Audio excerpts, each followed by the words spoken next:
അത് ഞാൻ കേട്ടു പറയുന്നത്. ദൈവത്തിന് അത് ഇത് പറയാനൊക്കെ ആണെങ്കിൽ ഇവനോട് തന്നെ അത്ര പറയുന്നേ, ഇവിടെ നമ്മുടെ മതത്തിൽ അച്ഛന്മാരുണ്ട്, മറ്റവരുണ്ട്, ഇവരുണ്ടെന്നല്ല പറയുന്നത്. ദൈവം തന്നെ എന്നാ പറഞ്ഞത്, ദൈവത്തിന് ശിഷ്യരെങ്ങനെയാണ് വന്നത്? അവരോട് ദൈവം പറഞ്ഞു, നിങ്ങൾ പ്രഘോഷിക്കുന്ന കാര്യങ്ങൾക്ക് പോകുമ്പം ഒന്നും എടുക്കണ്ട, ഫുഡ് എഴുതണ്ട, നിങ്ങൾക്കുള്ളത് ഞാൻ തരുമെന്നാണ് പറഞ്ഞേക്കുന്നത്. അതുപോലെ തന്നെയാണ് ചർച്ചിൽ തന്നെയൊക്കെ നടക്കുന്നത്. അച്ഛന്മാർ വരുന്നു, അവർ ഇത് ചെയ്യുന്നു, എല്ലാ ദിവസവും അവർക്ക് നോൺ വെജ് അത് വേണം ഇത് വേണം, അവർ ആഡംബരമായിട്ട് ജീവിക്കുമല്ലേ. അങ്ങനെയുള്ളവർ അവർ ദൈവത്തിന് വേണ്ടി അവരുടെ ജീവിതം മാറ്റി വെച്ചേക്കുന്നവരാ. അവരെന്നാ ചെയ്യുന്നത്? അവരിങ്ങനെ സൂചിച്ച് കഴിച്ച് ജീവിക്കുന്നു. ഞാൻ എല്ലാ അച്ഛന്മാരെയും അല്ല പറയുന്നത്, നല്ല അച്ഛന്മാരുണ്ട്, നല്ല അല്ലാത്ത അച്ഛന്മാരുണ്ട്. ഞാൻ ഒരു എക്സാമ്പിൾ പറയാം. പണ്ട് ഞാൻ 8ാം ക്ലാസ്സിൽ പഠിക്കുമ്പോൾ നമ്മൾ പള്ളിയിൽ നേർച്ചയിടും. നേർച്ചയിടുന്ന ദിവസം ഞാൻ ഒരു ദിവസം മറന്നുപോയി നേർച്ച എടുക്കാൻ. അപ്പോഴത്തേനും കപ്പ്യാരാണ് ഇത് പിരിക്കാൻ വരുന്നത്, അതായത് നേർച്ച എടുക്കാൻ വരുന്നത്. കപ്പേരെന്തോ ഞാൻ ഇടുന്ന പോലെ ഇങ്ങനെ കാണിച്ചിട്ട് ഇട്ടില്ല. പക്ഷെ ഞാൻ ഇപ്പോഴും ഓർക്കുന്നു, അന്ന് ഞാൻ പറഞ്ഞു, ഈശോയെ ഞാൻ പൈസ എടുക്കാൻ മറന്നുപോയി, ക്ഷമിക്കണേന്ന് പറഞ്ഞിട്ടു. നമ്മുടെ ആ മനസ്സാണ് ദൈവത്തിന് വേണ്ടത്, അല്ലാണ്ട് ദൈവത്തിന് ആ പൈസയല്ല വേണ്ട. അതാണ് ദൈവം പറഞ്ഞത്, സീസറിനുള്ള സീസറിനും ദൈവത്തിനുള്ള ദൈവത്തിന് വരിക, അതാണ് പറഞ്ഞത്. മനസ്സിലായില്ലേ? എന്നിട്ട് കപ്പേര് കണ്ടു. പിന്നെ ഒരു സാറുണ്ടായിരുന്നു ഞങ്ങളുടെ അവിടെ, ഞാൻ ആരും പേര് പറയുന്നില്ല. ആ സാർ എന്നിട്ട് നമുക്ക് ഈ കുർബാന എല്ലാം കഴിഞ്ഞ് കഴിയുമ്പോഴത്തേനും അസംബ്ലി പോലെയല്ല, കുറച്ച് കാര്യങ്ങൾ പറയാനായിട്ട്. അസംബ്ലി വേറെ ഉണ്ട്, പള്ളിയിൽ ഇങ്ങനെ നിർത്തും. ആ സമയത്ത് എന്നെ വിളിച്ചു. എൻ്റെ ചേച്ചിയും പഠിക്കുന്നുണ്ട്. അവർക്കെന്തോ പരിപാടിയായിട്ട്, അവരുടെ +2-ലായിരുന്നു ആ സമയത്ത് ചേച്ചി, ഞാൻ 8 പഠിക്കുമ്പോൾ. ആ സമയത്ത് അവർ വേറെ സ്ഥലത്ത് എന്തോ പരിപാടിയായിട്ട് പോയ സമയത്താണ്. അപ്പോൾ ചേച്ചിയുടെ മുമ്പ് വെച്ച് ഞാൻ അങ്ങനെ നാണം കെട്ടേണ്ടി വന്നില്ല. അത് ദൈവം എന്നെ അനുഗ്രഹിച്ചു.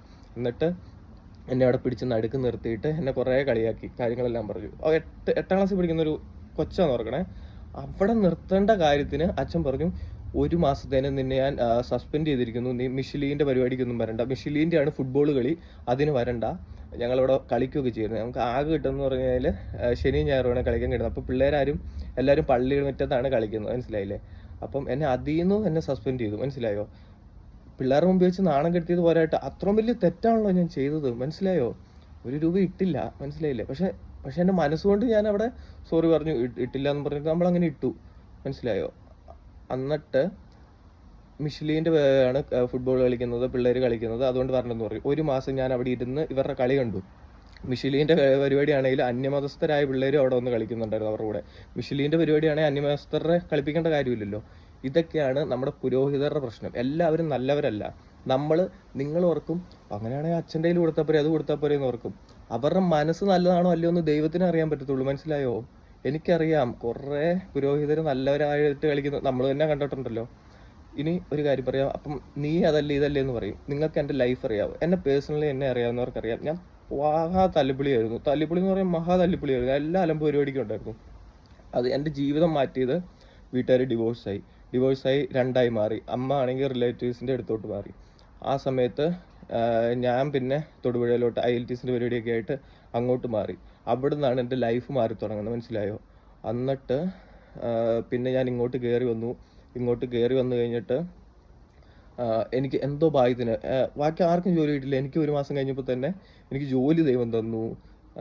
ആ സമയത്തൊന്നും ഞാൻ ശരിക്കും നന്നായിട്ടൊന്നുമില്ല. ഞാൻ അലമ്പ് പരിപാടിയെല്ലാം ഉണ്ട്. ഞാൻ ഇങ്ങനെ വരുന്നു, പക്ഷെ ദൈവം തന്നെ എല്ലാ മാസവും എൻ്റെ കാര്യങ്ങൾ കൃത്യമായിട്ട് നടത്തി തരുന്നു, മനസ്സിലായോ? അങ്ങനെ ഒറ്റ നിമിഷത്തിൽ ഒരു മനുഷ്യന് നന്നാൻ പറ്റില്ല. അവൻ കാണുന്ന കാര്യങ്ങൾ അവൻ്റെ ജീവിതം കൊണ്ടാണ്, അവൻ പഠിച്ചാണ് അവൻ മാറുന്നത്. അങ്ങനെ വന്ന സമയത്ത് എക്സാമിൻ്റെ സമയത്താണെങ്കിൽ എനിക്കൊരു റിലേഷൻ ഉണ്ടായിരുന്നു, ബ്രേക്കപ്പ് ആയി.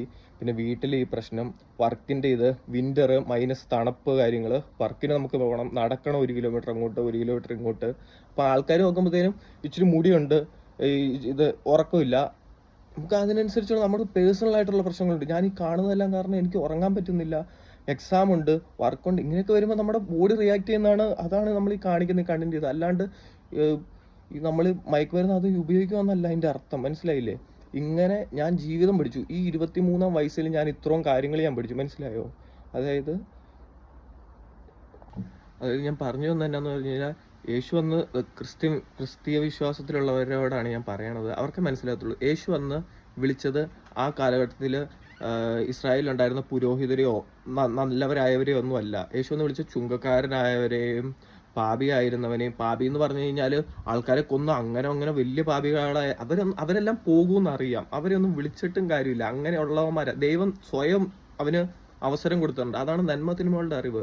നിനക്ക് ഞാൻ തന്നിരിക്കുകയാണ്. ഇതൊരു ട്രയലാണ് നമ്മൾ ഈ ജീവിക്കുന്ന കാലഘട്ടം. നിനക്ക് ഞാൻ തന്നിരിക്കുക, നീ എങ്ങനെ ജീവിക്കുന്നു അതിനനുസരിച്ചുള്ള പ്രതിഫലം നിനക്ക് തരും.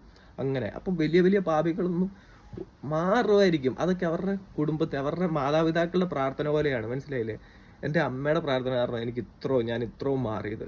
മുടി വളർത്തി, ഇച്ചിരി മുടി വളർത്തി എന്ന് പറയുമ്പോഴത്തേനും നാട്ടുകാരെന്നാ പറയുന്നത്, അവൻ കഞ്ചാവാ. ഇത് റേസിസം ആണ്. ഇത് ഒരു തരത്തിൽ റേസിസം. ഇതിന് റേസിസം എന്ന് തന്നെയാണ് പറയുന്നത്. അല്ലാണ്ട് ചർമ്മത്തിന്റെ കളറിന് മാത്രമല്ല റേസിസം എന്ന് പറയുന്നത്. മനസ്സിലായില്ലേ? അപ്പം കറക്റ്റായിട്ട് ഞാൻ ഇനി പറയാൻ പോകുന്നത് ക്രിസ്ത്യൻസിനായിട്ടുള്ള കാര്യമാണ്. കറക്റ്റായിട്ട് വെളിപാട് പുസ്തകത്തിൽ 3-ാം അധ്യായത്തിൽ ലവോദിക്കായിലെ സഭയ്ക്ക് എഴുതുക എന്ന് പറഞ്ഞാൽ അത് കറക്റ്റായിട്ട് വ്യക്തമായിട്ട് ദൈവത്തിന്റെ പേര് എഴുതി വെച്ചിട്ടുണ്ട്. ലവോദിക്കായിലെ സഭയുടെ ദൂതൻ എഴുതുക, വിശ്വസ്തനും സത്യവാനുമായ സാക്ഷിയും ദൈവത്തിന്റെ സൃഷ്ടികർമ്മത്തിന്റെ ആരംഭകനുമായിരിക്കുന്ന. അതായത് സൃഷ്ടികർമ്മത്തിന്റെ ആരംഭകനാണ് ഈശോ എന്ന് നമ്മൾ പറയുന്നത്. അതാണ് ആദ്യവും അന്തവും, ആദ്യം അന്ത്യവും ആരംഭകനുമായിരിക്കുന്ന, അതായത് ദൈവത്തിന്റെ സൃഷ്ടികർമ്മത്തിന്റെ ആരംഭകനുമായിരിക്കുന്ന ആമേൻ അരുളി ചെയ്യുന്നു. അതാണ് യേശുവിന്റെ പേര്, ആമേൻ. ഇത് തന്നെയാണ് നമ്മൾ പ്രാർത്ഥിക്കുമ്പോൾ അറിയാതെയാണല്ലോ നമ്മൾ ചൊല്ലിക്കൊണ്ടിരുന്നത്. നമുക്കറിയാം പിതാവ് പുത്രൻ പരിശുദ്ധാത്മാവ് ഒന്നാണെന്ന് നമുക്കറിയാം. അതാണ് പിതാവിന്റെയും പുത്രന്റെയും പരിശുദ്ധാത്മാവിന്റെയും നാമത്തിൽ ആമേൻ. ഇതെല്ലാം ഇതിനകത്ത് കിടപ്പുണ്ട് ബൈബിളിൽ. ആരും ഇത് മനസ്സിലാക്കി വായിക്കുന്നില്ല. മനസ്സിലായില്ലേ? ഇവിടെ എത്ര അച്ഛന്മാർക്കറിയാം ഈ പേര് ഇതായിരുന്നു എന്ന്? ആർക്കും അറിയത്തില്ല.